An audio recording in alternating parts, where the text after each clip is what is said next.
Hello students, welcome to Pharmacy Notes by US. Today we discuss surface and interfacial tension part 10. So let's start. तो students अभी तक अपन ने surface and interfacial जो tension unit है उसके सारे topics complete करनी है। आज अपन लास्ट टॉपिक के बारे में डिस्कस करने जा रहे हैं which is electrical property of interface या फिर एड्सॉर्प्शन एट सॉलिड इंटरफेस।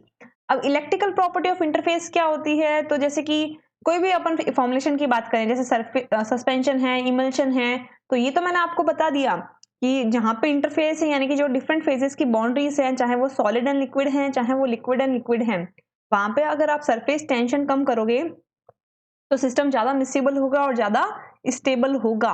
अब स्टेबिलिटी कहीं ना कहीं उसकी इलेक्ट्रिकल प्रॉपर्टी पे भी डिपेंड करती है, ये अपन कैसे पता लगाएं, और इलेक्ट्रिकल प्रॉपर्टीज अगर प्रेजेंट हैं तो किस तरीके से उसको न्यूट्रल रीजन तक लेकर जाएं कि अपना सिस्टम है जो कि स्टेबल हो जाए, या फिर इलेक्ट्रिकल प्रॉपर्टी के बारे में अगर अपन पता कर सकें तो सिस्टम को अपन किस तरीके से मोर स्टेबल क्रिएट कर सकते हैं, उसके बारे में अपन बात करेंगे आज एड्सॉर्प्शन एट सॉलिड इंटरफेस के अंदर।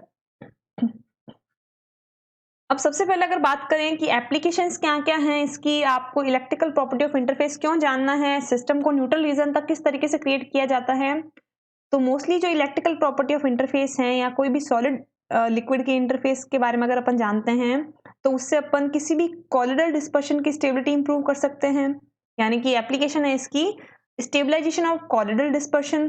दूसरा, प्रिपरेशन ऑफ फ्लॉक्यूलेटेड सस्पेंशन, यानी कि सरफेस टेंशन जो कम कर रहे हैं वो तो ठीक है, but electrical property of interface कितनी है, अगर if we know that if we deduce that particular interface electrical property then we also prepare a good flocculated suspension and it is also help to stabilize the emulsion. यानी कि electrical properties अगर किसी system की known है, अपन उसको neutral region तक लेके जा सकते हैं, स्टेबल कर सकते हैं, तो इमल्शन जैसी फॉर्मुलेशन को भी इसके जरिए स्टेबलाइज किया जा सकता है। अब ये है क्या, किस तरीके से किया जाता है, तो जैसे मैं आपको अगर एग्जांपल दूं, सपोज आप कोई टैबलेट डोजेस फॉर्म है जिसको किसी वाटर सॉल्यूशन में डिसॉल्व कर रहे हैं, तो पानी के अंदर क्या है, लाइक H2O, यानी कि H plus ion and OH minus ion, right. और जो आपने टैबलेट इसके अंदर डिसॉल्व करने की कोशिश की है, जो सॉलिड डोजेस फॉर्म आपने डिसॉल्व किया है, इसके अंदर भी कोई ना कोई आयन जरूर होगा। अब ये न्यूट्रल रीजन का तो 90% ना हो, बट या तो वो पॉजिटिव डोमिनेंट होगा या फिर वो नेगेटिव डोमिनेंट होगा। सपोज ये नेगेटिव डोमिनेंट है तो क्या होगा, जो पानी के जो आयंस हैं, जो इलेक्ट्रिकल आयंस हैं, जो नेगेटिव हैं, या अगर ये नेगेटिव है तो पानी के जो पॉजिटिव आयंस है वो क्या होंगे, इसके सराउंडिंग्स में इकट्ठे हो जाएंगे, राइट। अब सिस्टम के अंदर क्या हुआ, पॉजिटिव चार्जेस हैं जो कि आपके सॉलिड सरफेस के पास ज्यादा से ज्यादा इकट्ठे हो गए। अब इस पर्टिकुलर पॉजिटिव नेगेटिव इंटरेक्शन को न्यूट्रल करने के लिए क्या होगा, पूरा सिस्टम है जो कि अपने आप को न्यूट्रल करने की कोशिश करेगा। तो ये जो डिफरेंस है कि भाई आपकी जो सॉलिड लेयर है या जो सॉलिड इंटरफेस है वहां से लेके उस लास्ट डिफ्यूज लेयर तक का जो इलेक्ट्रिकल प्रॉपर्टी है उसको अगर अपन पता लगा सकें तो वो जो सिस्टम है स्टेबलाइज किस तरीके से किया जा सकता है वो भी अपन पता लगा सकते हैं। अब ये किस तरीके से डिस्ट्रीब्यूट होती है, जैसे सस्पेंशन की भी बात करें तो सस्पेंशन में भी क्या है, एक सॉलिड पार्टिकल है जो कि एक लिक्विड से सराउंडेड है, तो अगेन वो सॉलिड पार्टिकल पर्टिकुलर कोई चार्ज का होगा, वो लिक्विड उससे अट्रैक्ट होगा और कुछ ना कुछ जो एक टाइटली बाउंड लेयर क्रिएट करेगा, तो उसके आधार पे वो न्यूट्रल रीजन को कहां तक क्रिएट करता है। ये सारी की सारी चीजें हैं जो कि इलेक्ट्रिकल प्रॉपर्टी ऑफ इंटरफेस में अपन देखेंगे। When solids are dispersed in liquid, a large solid liquid interface is obtained which may become charged। यानी कि जब आप कोई भी सॉलिड पार्टिकल लिक्विड के अंदर डालते हैं तो क्या होगा, लिक्विड में तो प्लस एंड माइनस दोनों चार्जेस अवेलेबल हैं, H plus and OH minus ion, और सॉलिड है जो कुछ ना कुछ एक पर्टिकुलर चार्ज है जो कि पोटेंशिएट करता होगा, तो जो उनकी इंटरफेस है सॉलिड एंड लिक्विड की, वहां पे कोई ना कोई चार्ज है जो कि जनरेट हो जाएगा। वो चार्ज है जो कि अपने को नोट करना है और उसके आधार पे अपन बता सकते हैं कि सिस्टम कितना ज्यादा पोटेंशिएट है। ऑब्वियस है जितना ज्यादा रिपेल कर रहा होगा फ्लोकुलेटेड के अंदर वो उतना ही ज्यादा दीवारों की तरफ स्टिक करेगा, आपका सिस्टम अनस्टेबल हो गया। जितना ज्यादा अटैक कर रहेगा तो इमल्शन के अंदर वो ग्लोब्यूल्स बड़े बड़े क्रिएट कर लेगा, कोलिजन्स हो जाएगी, क्रीमिंग हो जाएगी, अगेन अनस्टेबिलिटी। तो जितना ज्यादा न्यूट्रल होगा यानी कि जितने प्लस एंड जितने माइनस इक्वलिटी में होंगे आपका सिस्टम भी उतना ही इक्वल होगा। तो आपकी सॉलिड डोजेस फॉर्म में कितना पोटेंशियल चार्ज है और आपका सॉल्यूशन उसको किस तरीके से न्यूट्रल कर सकता है, this is adsorption at solid interface, right. One by one बात करें Electrolyte like iron present in solution may get adsorbed on the solid surface. If ions are absent, the vehicle water dissociate into hydronium and hydroxyl ion itself. यानी कि जैसे ही कोई solution जिसके अंदर solid भी available है एज एपीआई या कुछ भी एक्सीपिएंट, तो क्या होगा, जैसे ही आपका सॉल्यूशन के अंदर सॉलिड जाएगा तो सॉल्यूशन के अंदर प्रेजेंट जो आयंस होंगे वो आपके उस सॉलिड सरफेस पे एब्जॉर्ब हो जाएंगे। और अगर उस सॉल्यूशन के अंदर कोई इलेक्ट्रोलाइट नहीं है तो पानी खुद अपने आप को डिसोशिएट कर लेगा H+N OH- आयन के अंदर, ताकि उससे जो एक पर्टिकुलर टाइटली बाउंड लेयर है वो क्रिएट कर सके। Then functional groups impart charges, example carbon COOH group, यानी कि अगर फंक्शनल ग्रुप है आपके किसी ड्रग के अंदर तो वो भी है जो कि चार्जेस है जो जनरेट करते हैं। तो जो आपका वाटर है या व्हीकल है वो सेल्फ डिसोसिएट होते हुए उसके ऊपर एक पर्टिकुलर इंटरफेस बनाने की कोशिश करता है। Charge difference calculated by dry electrical constant, यानी कि जो भी चार्ज डिफरेंस आ रहे हैं आपके सॉलिड के अंदर और आपके लिक्विड के अंदर कितना पोटेंशियल क्रिएट हो रहा है वो है जो कि सारा कैलकुलेट होता है using dielectric constant. Basically जो चार्ज डिफरेंसेस हैं आपकी सॉलिड लेयर में और आपके लिक्विड सिस्टम में, वो जो डिफरेंस क्रिएट किया जाता है यानी कि जो पोटेंशियल देखा जाता है वो डाई इलेक्ट्रिकल कांस्टेंट की सहायता से देखा जाता है। अब बात करते हैं इलेक्ट्रिकल डबल लेयर की, यानी कि अगर इस इलेक्ट्रिकल डबल लेयर को अपन किसी कॉन्सेप्ट के थ्रू समझने की कोशिश करें तो ये है क्या। तो सबसे पहले अगर मैं बताऊं तो जो इलेक्ट्रिकल डबल लेयर है वो दिया था हेल्महोल्ट्ज ने, और साथ ही साथ इसको मॉडिफाई किया था स्टर्न ने। इन्होंने ये कहा था कि जैसे ही आप किसी सॉलिड को किसी लिक्विड में डालोगे तो क्या होगा, इलेक्ट्रिसिटी क्रिएट होगी, यानी कि एक पोटेंशियल डिफरेंस क्रिएट होगा। उसके आधार पर अपन पता लगा सकते हैं कि सिस्टम में कितना स्टेबल है या कितना अनस्टेबल है। क्यों? क्योंकि या तो न्यूट्रल के पॉइंट तक वो जाएगा या फिर अट्रैक्टिव की तरफ रहेगा या फिर वो रिपल्टिव की तरफ रहेगा। तो उसके आधार पे अपन किसी भी चीज की स्टेबिलिटी को पता कर सकते हैं। ये सारा का सारा जो इलेक्ट्रिकल डबल लेयर कॉन्सेप्ट है वो दिया था हेल्महोल्ट्ज ने, और उसके बाद इसको और भी ज्यादा मॉडिफाई किया था स्टर्न थ्योरी ने। इसके अंदर उन्होंने ये कहा, इस एक कॉन्सेप्ट के थ्रू उन्होंने समझाने की कोशिश की जिस तरीके से आप डायग्राम में देख सकते हैं। In this the cation adsorb at surface. इन्होंने ये कहा कि सपोज मानो कि ये कोई सॉलिड डोजेस फॉर्म है जो कि किसी न किसी लिक्विड में डिस्पर्स है, तो ये मान लिया कि ये कोई सरफेस है, ठीक है, और इस सरफेस को उन्होंने कह दिया कि it is potentially negative in charge. तो क्या होगा, जैसे ही सॉलिड टैबलेट डोजेस फॉर्म को, या सपोज ये सस्पेंशन है तो ये जो सॉलिड पार्टिकल है जैसे ही सॉल्यूशन में जाएगा तो क्या होगा, क्योंकि ये खुद नेगेटिवली चार्ज है तो इसके साइड में जो भी कैटायंस हैं वो उससे हाईली एब्जॉर्ब हो जाएंगे सरफेस पे, राइट। तो इसकी जो कॉर्नर लेयर होगी, जो फर्स्ट लेयर होगी वो क्या होगी, टाइटली बाउंड पॉजिटिवली चार्ज या positively cation charge layer. Then anionic attract to highly positive charge surface counter एन और जिंजर आयंस, यानी कि अब क्या होगा, जैसे सॉल्यूशंस में से पॉजिटिव चार्ज आयंस हैं जो कि सॉलिड सरफेस से कांटेक्ट में करेंगे, तो उन पॉजिटिव आयंस को देखते हुए सिस्टम के अंदर जो भी नेगेटिव आयंस हैं ड्यू टू अट्रैक्शन फोर्स उसकी तरफ अट्रैक्ट होने की कोशिश करेंगे, राइट। यानी कि शुरुआत में क्या होगा, और केवल जो नेगेटिव आयंस है वो होंगे, इसलिए उन्हें अपन कहते हैं काउंटर आयन या फिर जीजी ion, which is denoted by B and B dash. This surface A and A dash is known as potential determining ion, यानी कि जो A and A सरफेस है ये अपने को ये बता रही है कि आपका जो सॉलिड है उसमें कितनी ज्यादा पोटेंशियल है किसी भी नेगेटिव आयन को गेन करने की या उस आयन को अपने आप अट्रैक्ट करने की। इस कंसंट्रेशन के आधार पर अपन ये बता सकते हैं कि आपका जो सॉलिड है जो कि नेगेटिवली चार्ज है या डिफरेंटली चार्ज है उसके अंदर कितनी पोटेंसी है अपने ओपोजिट आयन को अट्रैक्ट करने की, right. Then on further diffusion second layer BB possess positive charges। साथ ही साथ अगर आप यहाँ देखेंगे तो क्योंकि ये पॉजिटिवली चार्ज आयंस हैं तो इससे अट्रैक्शन के थ्रू क्या होगा, जो BB लेयर है यहाँ पर कुछ नेगेटिव चार्ज आयन होंगे बट पॉजिटिव चार्ज की तुलना में नेगेटिव चार्ज आयन कम है। तो ओवर अगर अपन बात करें तो ये क्या होगी, टोटली ये पॉजिटिव चार्ज है जो कि पोजेस कर रही होगी, राइट।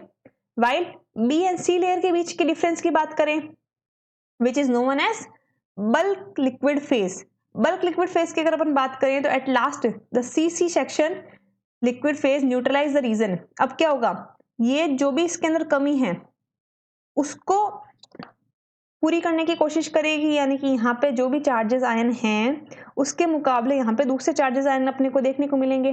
जैसे कि अगर आप देख सकते हैं तो नेगेटिवली अगेन यहाँ पे अटैक्ट होंगे बट कुछ पॉजिटिव भी अवेलेबल हैं। एट लास्ट जो रीजन होगा वो क्या होगा, इसको न्यूट्रल करने की कोशिश करेगा, यानी कि जितने पॉजिटिव चार्ज आयन होंगे उतने ही इसके अंदर नेगेटिवली चार्ज आयन भी होंगे. So that why it is known as neutral reason.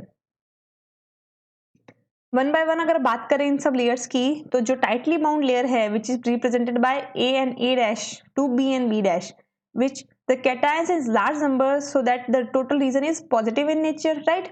And B also known as shear plane, and जो B and B है वो also shear plane के रूप में भी जाना जाता है. साथ ही साथ जो टाइटली बाउंड लेयर है उसे अपन स्टर्न लेयर के नाम से भी जानते हैं.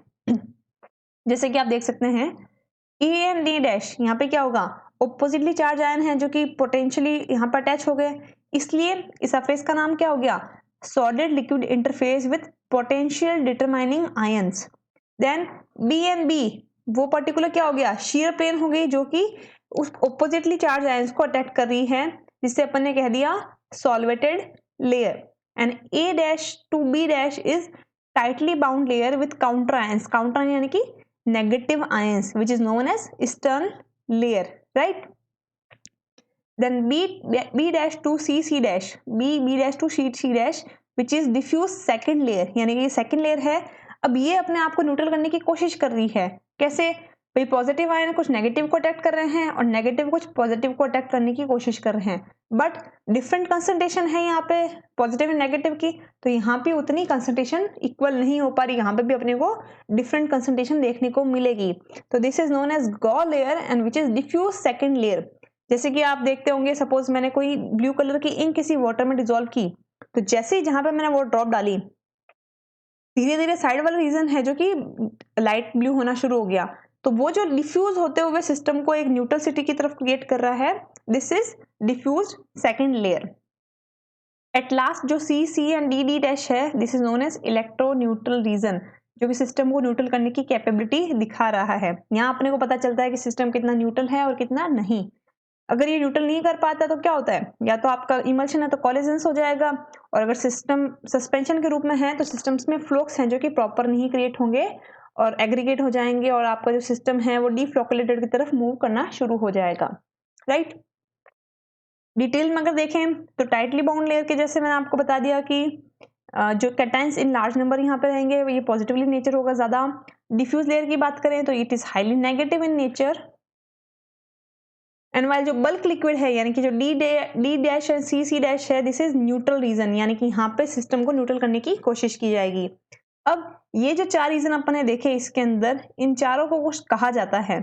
अब ये क्या है, इसके बारे में अपन वन बाय वन है जो कि बात करते हैं. सबसे पहले है Nernst potential. This is also known as electrothermodynamic potential, यानी कि जो नर्स पोटेंशियल है उसे अपन इलेक्ट्रोथर्मोडायनेमिक पोटेंशियल भी कहते हैं. Difference between potential of actual surface and electro neutral region, यानी कि जो एक्चुअल सरफेस है वहां से लेके जो लास्ट तक है D and D dash, this is Nernst potential, यानी कि किसी भी सिस्टम में हाईली पोटेंशियल सिस्टम से लेके न्यूट्रल रीजन तक में कितना समय लगा या कितनी क्षमता है, वो जो पूरा का पूरा पोटेंशियल है, वो जो पूरा का पूरा चार्ज डिफरेंस है, इलेक्ट्रिसिटी डिफरेंस है, this is Nernst potential. So this is the from actual surface to the electro neutral reason.